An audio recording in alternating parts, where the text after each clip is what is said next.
Hello friends, welcome back to my channel Nexon classes. आज के video में हम डिस्कस करेंगे चैप्टर 2 इकोनॉमिक्स क्लास 11 पार्ट 1। ये चैप्टर भी हमारा पार्ट्स में आएगा। अगर अभी तक आपने मेरे चैप्टर 1 के सारे 4 पार्ट्स नहीं देखे हैं तो जाके देख लीजिए। कुछ भी डाउट हो तो प्लीज़ मुझे बताइएगा। आज हम स्टार्ट करने वाले हैं चैप्टर 2 मनी।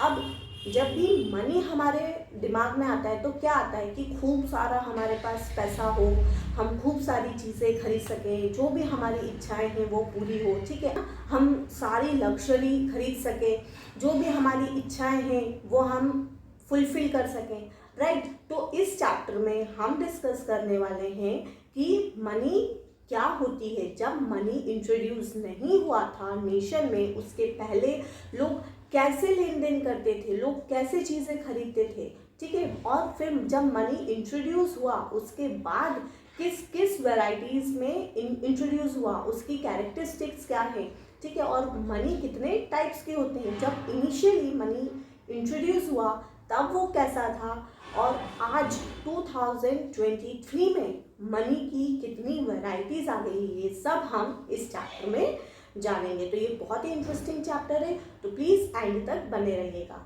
तो चलिए सबसे पहले हम बात कर लेते हैं बार्टर सिस्टम की। अब बार्टर सिस्टम तो आप बचपन से पढ़ते आ रहे होंगे, सोशल साइंस में आपने पढ़ा होगा, राइट। तो जब मनी नहीं था नेशन में, उसके पहले लोग कैसे लेन देन करते थे? बार्टर सिस्टम के थ्रू। बार्टर सिस्टम क्या होता है?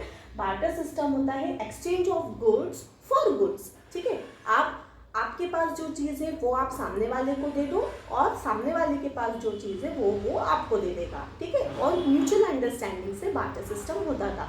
लेकिन बार्टर सिस्टम में बहुत सारी डिफिकल्टीज आने लगी, जिसके कारण बार्टर सिस्टम एक टाइम के बाद बंद हो गया, ठीक है।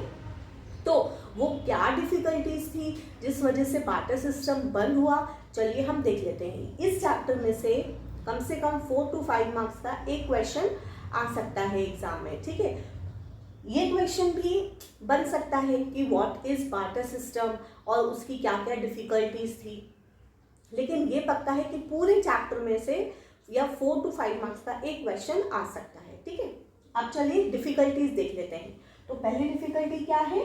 Difficulties in barter system. सबसे पहले क्या है? Problem of double coincidence of want. अब डबल कोइंसिडेंस ऑफ वांट मतलब मान लीजिए एक एक्स है और एक वाई है, एक्स पार्टी और वाई पार्टी। अब एक्स पार्टी के पास है क्या? राइट्स, क्लियर, और वाई पार्टी के पास है क्लोथ। जिसके पास राइट्स है यानी कि जो एक्स पार्टी है उसको अभी किस चीज़ की ज़रूरत है? क्लोथ की ज़रूरत है। तो वो वाई पार्टी के पास गया कि भैया मुझे क्लोथ दे दो। अब वाई पार्टी ने बोला ठीक है, बदले में तुम मुझे क्या दोगे? तो एक्स पार्टी ने बोला मेरे पास राइस है, आप मुझसे राइस ले लो। लेकिन वाई पार्टी ने क्या बोला? मुझे अभी राइस की ज़रूरत नहीं है। तो क्या एक्स जिसको क्लोथ की ज़रूरत है, क्या वो वाई पार्टी से डील कर पाएगा? नहीं कर पाएगा। तो सबसे प्रॉब्लम क्या थी? सबसे big problem double coincidence of want. हमें जो चाहिए, जो सामने वाले के पास है वो तो हमें दे सकता है, लेकिन सामने वाले को बदले में जो चीज़ चाहिए वो हमारे पास नहीं है। तो इन लोगों की क्या हो जाएगी? डील कैंसिल हो जाएगी, राइट। फिर दूसरा प्रॉब्लम क्या आया? Lack of common measures. अब लैक ऑफ कॉमन मेजर्स मतलब, अब मान लीजिए आपके पास 2 किलो चावल है, ठीक है, और दूसरी वाली पार्टी के पास क्या है? 1 लीटर दूध है। तो क्या लीटर और केजी को हम एक साथ मेजर कर सकते हैं? है ना। केजी वाला सोचेगा लीटर वाला कम हुआ तो, लीटर वाला सोचेगा केजी वाला कम हुआ तो यहाँ पे भी क्या हुआ? दोनों की आपस में म्यूचुअल अंडरस्टैंडिंग नहीं हुई, जिस वजह से क्या हुआ? आपस में लेन देन नहीं हुआ, यानी कि उन लोगों की जो भी डिमांड थी वो फुलफिल नहीं हो पाई, ठीक है। फिर आता है third drawback, difficulties in storage of goods. अब कैसे? पहले के ज़माने में लोग गांव पे रहते थे, गांव में बहुत सारी गायें होती थी, भैंसें होती थी, तो उनके पास क्या चीज़ें होती थी? मिल्क प्रोडक्ट्स होते थे, मिल्क, बटर, चीज़, है ना, ये सब वो लोग घर पे करते थे। लेकिन ये सारे जो प्रोडक्ट है ये क्या होते थे, पेरिशेबल इन नेचर, जिसको ज़्यादा दिन तक नहीं रख सकते। आज भी हमारे घर पे जो दूध आता है वो ज़्यादा से ज़्यादा 2 दिन चल जाता है, 2 दिन से ज़्यादा हम उसको यूज़ नहीं कर सकते। सिमिलरली अगर जिसके पास घर में स्टोरेज सिर्फ मिल्क प्रोडक्ट ही है, तो वो जब सामने वाले को कोई भी चीज़ उसको ज़रूरत रहेगी वो देने जाएगा या लेने जाएगा, तो क्या वो डील पॉसिबल है? नहीं। Why? Because of perishable in nature of goods. Next आता है हमारा इंडिविजिबिलिटी ऑफ सर्टेन गुड्स। अब इंडिविजिबिलिटी मतलब जो गुड, मान लीजिए 2 पार्टीज है, ए पार्टी और बी पार्टी। अब ए पार्टी के पास जो गुड्स है उसको बी पार्टी को चाहिए और बी पार्टी के पास जो गुड है वो ए पार्टी को चाहिए, यानी कि डील पक्की हो सकती है। लेकिन यहाँ पे क्या हुआ, कुछ गुड्स ऐसे होते हैं जिसका डिवीजन पॉसिबल नहीं है। मान लीजिए गोएड और वीट। अब ये दोनों क्या है, वीट मान लीजिए उसके पास सिर्फ ½ kg है, लेकिन गोएड क्या है, पूरा का पूरा है। तो अब इस केस में क्या होगा, जब एक्सचेंज होगा तो क्या ½ kg वीट के बदले उसको वो गोएड मिलेगा? नहीं मिलेगा। तो यहाँ पे क्या हो गया, इंडिविजिबिलिटी ऑफ सर्टेन गुड्स। नेक्स्ट आता है problem of making deferred payment. अब डिफर्ड पेमेंट मतलब यहाँ पे क्या हो रहा है कि अभी के टाइम पे क्या होता है, जब हमारे पास मनी है कि हम इंस्टॉलमेंट कर लेते हैं, ठीक है, EMI बना लेते हैं जब प्राइस ज़्यादा होता है। अब उस टाइम पे क्या हम ये कर सकते हैं कि मैं ½ लीटर दूध अभी दे देता हूँ, ½ लीटर दूध मैं 6 महीने बाद दे दूंगा और ½ लीटर दूध मैं 1 साल के बाद दे दूंगा? क्या ये पॉसिबल है? नहीं। तो ये सारे वो ड्रॉबैक्स थे जो कि बार्टर सिस्टम में आए, जिस वजह से बार्टर सिस्टम बंद हुआ। ठीक है, फिर अब जब बार्टर सिस्टम में इतने सारे ड्रॉबैक्स आए, जिस वजह से क्या हुआ, इंट्रोड्यूस हुआ मनी कंसेप्ट।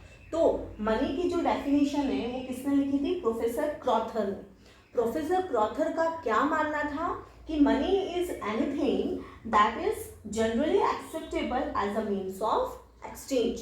ठीक है, मनी एक ऐसी चीज है, कोई भी एक ऐसी चीज है जो कि एक्सेप्टेबल है as a means of exchange. ठीक है, अब उस टाइम पे जब बार्टर सिस्टम था, उस टाइम से लेके आज के समय तक, करेंट पीरियड तक मनी में कितने सारे चेंजेस आए वो अब हम डिस्कस करते हैं।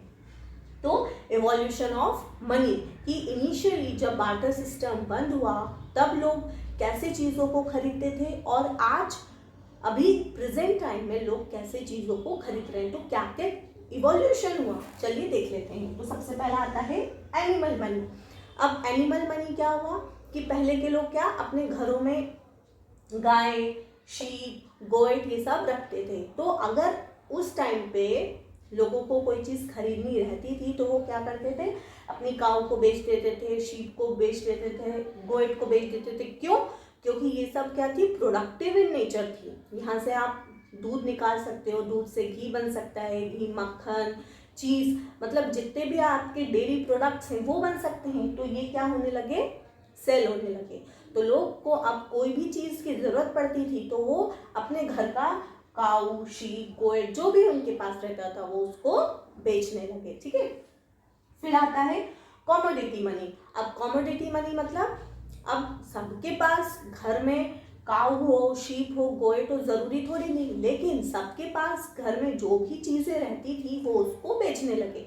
फॉर एग्जाम्पल एनिमल स्किन, फिर ग्रेन। ठीक है ना, पहले के ज़माने में देखते थे ना कि 4 कुंटल गेहूँ दे देते थे और बदले में जो भी सामान चाहिए रहता था वो ले लेते थे। ठीक है, या फिर शेल्स, फेदर, टस्क, सॉल्ट, ये सब क्या है, कमोडिटी मनी के एग्जाम्पल्स। ठीक है, फिर आता है मेटेलिक मनी। अब मेटेलिक मनी में क्या हुआ कि लोगों के पास अब जो भी घर में गोल्ड होता था, गोल्ड, सिल्वर, कॉपर, इनको बेच के लोग सामान खरीदने लगे। लेकिन हुआ क्या, अब जो गोल्ड है, सिल्वर है, कॉपर है, ये सब क्या है, अपने आप में बहुत ही लग्जरी आइटम है जो कि हर घर में पॉसिबल नहीं है, हर जगह अवेलेबल नहीं है। तो ये भी धीरे धीरे बंद हो गया। क्या बंद हो गया, मेटेलिक मनी बंद हो गया।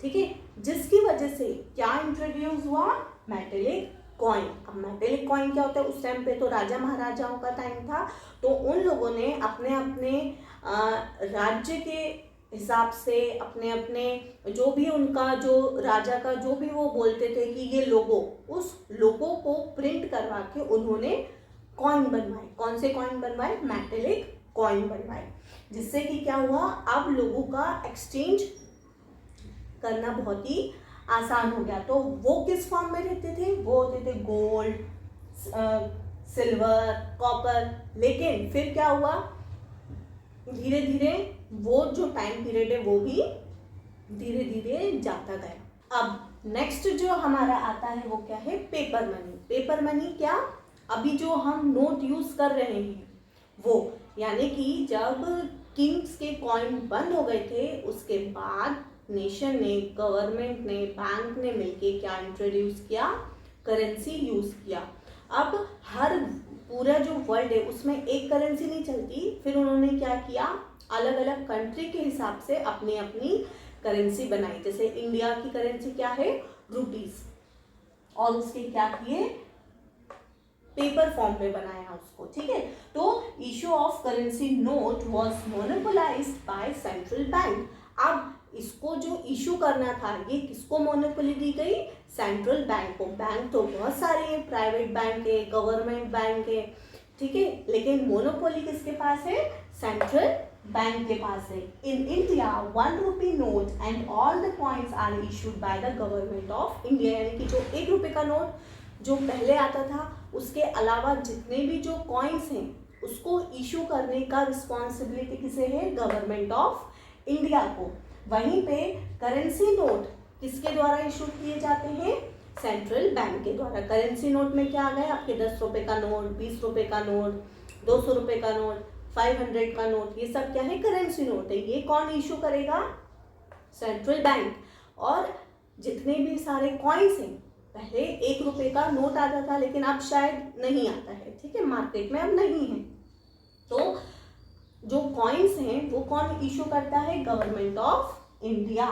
फिर आता है बैंक मनी। अब बैंक मनी क्या होता है, अरे जो भी पैसा आपके बैंक में है वो हो गई आपकी बैंक मनी, ठीक है। फिर आता है प्लास्टिक मनी। एटीएम जो आप लोग यूज करते हो, क्रेडिट कार्ड जो आप लोग यूज करते हो, वो क्या हो गया, हमारा प्लास्टिक मनी, ठीक है। फिर आता है इलेक्ट्रॉनिक मनी। आजकल तो सब कुछ ऑनलाइन ट्रांजैक्शंस होते हैं, हम जो शॉपिंग करते हैं, ऑनलाइन शॉपिंग करते हैं, हम कैसे पेमेंट करते हैं, गूगल पे से, फोन पे से, तो ये सब हमारे क्या है, इलेक्ट्रॉनिक मनी है, ठीक है। आज के लिए इतना ही। नेक्स्ट वीडियो में हम डिस्कस करेंगे पार्ट 2, जिसमें हम डिस्कस करेंगे qualities of money and functions of money.